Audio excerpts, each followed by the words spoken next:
जय हिंद मेरे दोस्तों, आपका स्वागत है आपके अपने YouTube चैनल प्रीतम एकेडमी परिवार में। मैं हूं सूरज कुमार। तो कैसे हैं आप लोग? आई होप कि आप लोग अच्छे होंगे, साथ ही साथ स्वस्थ होंगे। तो बेसिकली 90 डेज 99% लाने का जो हमारा सफ़र चल रहा था उसका हमारा आज डे नंबर 8 है। अगर आपको जानना है कि भाई साहब 90 डेज 99% आखिर ये है क्या, मैं क्या बोल रहा हूँ उटपटांग चीज़, तो ये बेसिकली मेरा डे नंबर 8 है। यानी कि इससे पहले मैंने आपको 7 वीडियो दिया हुआ है। उन सभी वीडियो को देखिएगा तो ऑटोमेटिकली समझ में आएगा कि ये है क्या चीज़, ये बला आखिर है क्या। पर ये बला जो भी है ना, आपके क्लास 10th में यही बला आपको बहुत ज़्यादा मार्क्स ला के देगा। अच्छा खासा मार्क्स ला सकते हो आप लोग इसी बला के बलबूते पे, अगर आप लोग कुछ भी नहीं पढ़े हो तो। और जो पढ़ा है उसके लिए तो नहले पे दल है। एक तो पढ़ा हुआ है, ऊपर से आपको इंपॉर्टेंट क्वेश्चन मिल जाएगा इस बले पे। 90 डेज 99%। ये एक छोटा बला नहीं है भाई साहब, ये एग्जाम के लिए बहुत ही खतरनाक चीज़ है। खैर देख लीजिएगा आप लोग। तो बेसिकली ये जो हमारा क्वेश्चन, ये 8वां नंबर का प्रश्न है और ये प्रश्न 2009, 2014, 2019 में आया हुआ है। तो बस अरे बबुआ, ये प्रश्न, ये सेम प्रश्न 2009, 2014, 2019 में आया है, परंतु इसी टाइप का जो इसका वेरिएंट्स वाला क्वेश्चन है वो आया हुआ है बाकी साल। ठीक है ना, यानी 14-19 के बीच में जितने भी साल गए बचे हुए हैं कोरोना काल को छोड़ के। ठीक है, बाकी प्रत्येक साल में लगभग हर एक साल आपको इस टाइप का प्रश्न देखने को मिलता ही मिलता है। ठीक है, बस ये जो सेम प्रश्न है ये आपको 9, 14 और 19 में पूछा है, परंतु इस टाइप का प्रश्न हर एक साल आता है। ठीक है, शायद एक आध साल ऐसा होगा जो स्किप करता होगा। ठीक है, तो करने का बहुत अच्छे से इसको कर लीजिएगा। ये प्रश्न आपको 110% चांसेस होगा कि 2025 में देखने को मिलेगा। ठीक है, सब्जेक्टिव ने तो ऑब्जेक्टिव में भी डालने के चांसेस बहुत ज़्यादा। तो पहले पता तो कैसे बनाओगे सो। तो देखो क्वेश्चन आपके पास है कि 3 वर्ष पूर्व मुस्कान की आयु का व्युत्क्रम और अब से 5 वर्ष पश्चात आयु के व्युत्क्रम का योग 1/3 है, तो मुस्कान की आपको वर्तमान आयु निकालना है। सबसे पहली बात, एक चीज लिखा है यहाँ पे पूर्व और पश्चात। इसका मतलब समझो, जैसे मान लो मैं अभी 19 साल का लड़का हूँ। ठीक है, थोड़ा एक काम करता हूँ 20 साल का लेता ताकि आप लोग को समझने में और आसानी होगी। अगर मैं मान लो 20 साल का लड़का हूँ, ठीक है, तो मैं बोलूँ कि 5 वर्ष पूर्व, 5 वर्ष पूर्व, तो मतलब मुझको पीछे जाना है, यानी पास्ट में जाना है, बचपन की ओर जाना है। तो 20 साल का भी मैं हूँ तो मेरे 5 वर्ष पूर्व आयु कितना होगा? 15 साल। अगर यही बोलो कि मैं अभी 20 साल का और मुझे 5 वर्ष पश्चात की बात करनी है, यानी मुझे फ्यूचर का बात करना है, तो मुझे जाना पड़ेगा मेरा 25 साल। समझे ना, मुझे 25 साल का एज में पहुंचना पड़ेगा। तो पूर्व का मतलब होता है पास्ट, जो बीत चुका है। तो जितना भी एज बोलेगा उसमें घटा देना। 5 साल बोलेगा तो 5 साल घटा देना वर्तमान आयु में, यानी 20 में 5 साल बोले तो 5 साल घटा दो।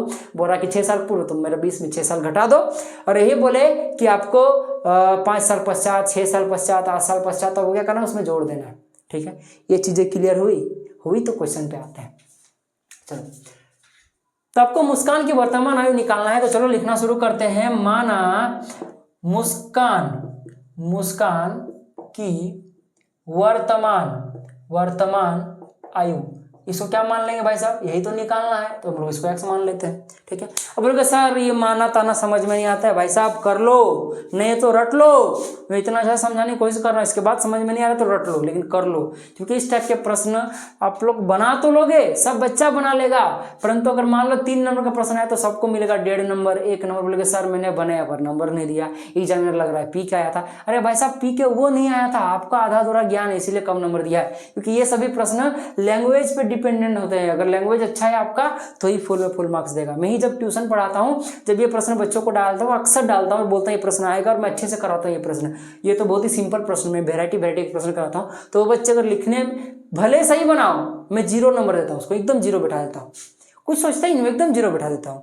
लेकिन अगर आंसर गलत है लेकिन लैंग्वेज सही लिखा है तो मैं उसको 1 आध नंबर दे देता हूँ। बोले सर इतना ना इंसाफी। अरे भाई साहब करना पड़ता है, क्योंकि नंबर आपको यहाँ ट्यूशन वाला नंबर मैटर नहीं करेगा, वो मेन एग्जाम में मैटर करेगा। ठीक है, तो वो इंक्रीज करने के लिए आपको यहाँ तो तड़पना पड़ेगा। चलो, तो माना मुस्कान की वर्तमान आयु x है, तो सबसे पहली बात हमको निकालना है कि 3 वर्ष पूर्व मुस्कान की आयु का व्युत्क्रम। तो सोचो पता चले 3 वर्ष पहले मुस्कान की आयु कितनी होगी सो, और उसका क्या करेंगे व्युत्क्रम कर देंगे, यानी उसको 1/2 कर देंगे। जैसे मान लो 2 का व्युत्क्रम पूछे तो इसका मतलब क्या होगा 1/2। अगर मान लो कि 7 का व्युत्क्रम पूछे तो क्या हो जाएगा इसका व्युत्क्रम 1/7, यानी जो भी इसका मुस्कान की आयु 3 वर्ष पूर्व होगी उसको बस 1/में ले लेना, यही इसका व्युत्क्रम हो जाएगा। उसी प्रकार से 5 वर्ष पश्चात निकाल लो आयु और उसका व्युत्क्रम कर दो, यानी 1/में कर दो, और उन दोनों का योग यानी उन दोनों का भिन्न का जोड़ कर दो, कितना हो जाएगा 1/3 हो जाएगा, वो बराबर हो जाएगा, क्योंकि इन दोनों का योग कितना है 1/3 दिया हुआ है। बस वहां से x निकाल लो, आपका आंसर हो गया। चलो देखो, इसीलिए मुस्कान ऐसा लिखो 3 वर्ष पश्चात, 3 वर्ष पहले पूर्व है कि पश्चात है, पहले पूर्व है, तो 3 वर्ष पूर्व मुस्कान की आयु कितनी होगी बता दो। 3 वर्ष पूर्व मुस्कान की आयु कितनी होगी, जाहिर सी बात है अभी अगर x हो तो 3 साल घटा दो, 3 वर्ष पूर्व हो जाएगा, हो गया। इसी प्रकार से तथा 5 वर्ष पश्चात, यानी कि फ्यूचर का बात चल रहा है, 5 वर्ष पश्चात मुस्कान, बड़े अच्छा नाम है जी, मुस्कुराते रहो, मुस्कान की आयु कितनी होगी बताओ। जाहिर सी बात है अभी अगर x है तो 5 साल जोड़ दो, हो गया, इसका फ्यूचर पहुंच गया आप लोग, ठीक है। तो ये आपको इतना आपको लिखना पड़ेगा, 1 नंबर आपको यहाँ मिलेगा, ठीक है। तो अब क्या करना हमको, प्रश्नानुसार 3 वर्ष पूर्व जो मुस्कान की आयु है जो कि कितना है x-3, इसका आपको व्युत्क्रम लेना, यानी कि 1/में x-3 करना है, और 5 वर्ष पूर्व जो मुस्कान की आयु है जो कि है x+5, इसका आपको व्युत्क्रम लेना है, और इनका योग कर देना, जो किसके बराबर है 1/3 के बराबर है। बस इसको सॉल्व कर दो, आपका x का वैल्यू निकल जाएगा। चलो सॉल्व करते हैं, थोड़ा लंबा बनेगा, ठीक है। यहाँ बराबर क्यों नहीं दी, देख लो बीच में ऑलरेडी वो बराबर है, तो 2 बराबर कभी भी एक साथ नहीं रहता, ठीक है। ये सभी जो चीजें हैं जो आपको अदर स्टूडेंट से अलग बनाती है, सब ध्यान दीजिएगा, ठीक है। तो यहाँ चलो एलसीएम लेते हैं, देख लो ये दोनों चीजें अलग अलग हैं, तो इन दोनों को तो नॉर्मली देखो, मान लो यहाँ पे 1/6 है और यहाँ पे मान लो तो आपको भिन्न का जोड़ करना 1/7, तो एलसीएम लो, कैसे लोगे आप लोग, इन दोनों का आपस में गुना ना कर देते हो जी, ऐसे यहाँ पे 6 गुना 3 7 ही ना कर देते हो। तो इसी प्रकार से यहाँ दोनों जब एक सेम चीज में नहीं आ रहा है, इनका एलसीएम नहीं लिया जाएगा, तो बस गुना कर दो, यहाँ कितना हो जाएगा x-3 और यहाँ कितना हो जाएगा x+5, ठीक है। अब देखो, अब आप लोग यहाँ क्या करते हो, आप लोग देखते हो कि ये जो है ये 6 का पढ़ा में कितना बार में आता है, तो मुझे देखें कि ये इसका पढ़ा में कितना बार में आएगा, यानी हम लोग क्या करेंगे x-3 और यहाँ जो आपके पास x+5, इस ये जो है ये x-3 का पढ़ा में कितना बार में आएगा, यानी कि इसको हम लोग भागा ही ना देंगे, तो यानी ये कट जाएगा, तो क्या बचेगा, सिर्फ ये बचेगा, यानी कि ये जो है इसका पढ़ा में x+5 बार में आएगा, और x+5 1 से गुना होगा तो वही रहेगा, तो इसलिए मैंने डायरेक्ट x+5 लिख दिया। आई होप कि आपको भिन्न का जोड़ करना आता है। उसी प्रकार से ये कट जाएगा तो बचेगा x-3, x-3 1 से गुना होगा तो होगा x-3, ठीक है, बराबर में कितना हो जाएगा 1/3। आप देखो गौर से देखो, यहाँ पे x और यहाँ पे एक सेम पद है, तो ये दोनों क्या हो जाएगा आपस में जुड़ जाएगा, और यहाँ पे देख लो +5 -3 घट जाएगा, तो x कितना हो जाएगा यहाँ पे 2x हो गया। उसी प्रकार से देख लो +5 और -3 कितना हो जाएगा यहाँ पे +2 हो गया, बराबर में नीचे क्या बच गया आपके पास, देख लो यहाँ पे क्या आपके पास x-3 x+5, तो सबसे पहले x के साथ गुना करो, फिर इसके साथ 5 को गुना करो, उसी प्रकार से 3 को एक बार एक साथ गुना करो, फिर 3 को 5 के साथ गुना करो, तो x जब x के साथ गुना होगा तो हो जाएगा x², x 5 के साथ गुना होगा तो कितना हो जाएगा 5x, और बीच में क्या होगा देख लो प्लस है, यहाँ पर यहाँ प्लस हो जाएगा, ठीक है। उसी प्रकार देखो -3 अगर x के साथ गुना होगा कितना हो जाएगा -3x, और यह जब -3 जब +5 के साथ गुना होगा कितना हो जाएगा 3 × 5 = 15, यानी हो जाएगा -15, बराबर में कितना हो जाएगा, यहाँ देख लो आपके पास 1/3, ठीक। अब देखो गौर से यहाँ क्रॉस मल्टीप्लिकेशन हो जाता है, ठीक है, परंतु क्रॉस मल्टीप्लिकेशन करने पहले एक बार सॉल्व, हाँ तो हम लोग कहाँ थे, थोड़ा लाइन फ्लक्चुएट हो गया था हमारी, तो बेसिकली बोल रहे थे कि इसको हम लोग क्रॉस मल्टीप्लिकेशन करेंगे, ठीक है। तो उसको करने से पहले हम लोग पहले इसको सॉल्व कर लेते हैं, जो कि देखो यहाँ पे कि आपके पास यहाँ देखा है तो 5x और यहाँ पे आपके पास -3x, तो ये दोनों आपस में घट जाएगा, तो कुल मिलाकर मैं बात करूँ तो अगर आपके पास 5x में अगर 3x गया तो कितना बचेगा 2x बचेगा, और कैसा बचेगा प्लस का 2x बचेगा, क्योंकि प्लस वाली संख्या बड़ी है, तो ऊपर में बच गया आपके पास 2x प्लस का 2, ठीक है। यहाँ बच गया आपके पास x², ये आपका घट गया तो कितना बच गया +2x -15 = 1/3। अब क्रॉस मल्टीप्लिकेशन हमको कराना है, ठीक है, क्रॉस मल्टीप्लिकेशन करा, इसको आपको नहीं देना एग्जाम में, ठीक है, मैं आपको सिर्फ समझाने के लिए दे रहा हूँ। तो 3 इसके साथ मल्टीप्लाई हो जाएगा, 3 × कितना हो जाएगा 2x + 2 = हो जाएगा x² प्लस का 2x -15, 3 अंदर जाएगा कितना हो जाएगा 3 × 6x, फिर 3 अंदर जाएगा कितना हो जाएगा 3 × 6 प्लस का 6, बराबर हो जाएगा x² प्लस का 2x माइनस का 15, एक काम करता हूँ, सबको उधर भेज देता हूँ। उधर क्या बचेगा, 0 बच गया, बराबर में कितना हो जाएगा, x² प्लस का 2x माइनस का 15, ये 6x इधर हो जाएगा -6x, ये 6 हो जाएगा इधर -6। अब देखो 0 को 0, ठीक है। एक काम करता हूँ, थोड़ा 0 अल्टर लग रहा है दिखने में, तो कम इन सबको मैं इधर लिख देता हूँ, फिर 0 को मैं बाद में उधर कर दूंगा, ठीक है। और उससे पहले आप लोग एक काम करो, तो यहाँ पे x² आ गया। अब देखो यहाँ पे 2x और यहाँ पे -6x सेम चीज़ है, तो दोनों आपस में जोड़ या घट सकता है। तो देख लो यहाँ पे ये घट जाए, क्योंकि ये प्लस है ये माइनस है, तो कितना हो यहाँ पे, अगर 2x में और अगर -6x को जोड़ेंगे फिर बोलो घटाएंगे, तो कितना बचेगा आपके पास, -4x बच गया। उसी प्रकार से देख लो यहाँ पे -15 या -6 है, 6 5 11, यानी कि आपके पास 21 हो गया, यानी कि माइनस यहाँ पे 21 हो गया, बराबर में 0। मैंने पलट कर लिख दिया, क्योंकि ये दोनों आपस में बराबर है, तो मैं इसको इधर भी लिख सकता हूँ, इसको इधर भी लिख सकता हूँ, कोई दिक्कत है नहीं। और थोड़ा सा मैंने सॉल्व करके लिख दिया, तो ये फाइनली आपका सबसे छोटा हो चुका है। अब यहाँ से आप लोग चाहो तो द्विघाती सूत्र लगाकर, यानी कि जो मैंने वीडियो नंबर 6 में बताया था, पार्ट 6 में, उसका उपयोग करके, द्विघाती सूत्र का उपयोग करके भी आप लोग बना सकते हो, वरना गुणनखंड मेथड से भी आप लोग तोड़ के इसको बना सकते हो, जो कि 9th क्लास में आप लोगों ने खूब किया हुआ है, ठीक है। चलिए गुणनखंड मेथड यूज करते सबसे आसान पड़ेगा, नहीं तो द्विघाती सूत्र बहुत लंबा हो जाएगा। द्विघाती सूत्र बहुत ही इफेक्टिव फॉर्मूला है, कहीं कहीं गुणनखंड नहीं हो पाता, द्विघाती सूत्र से काम कर सकते हो, ठीक है।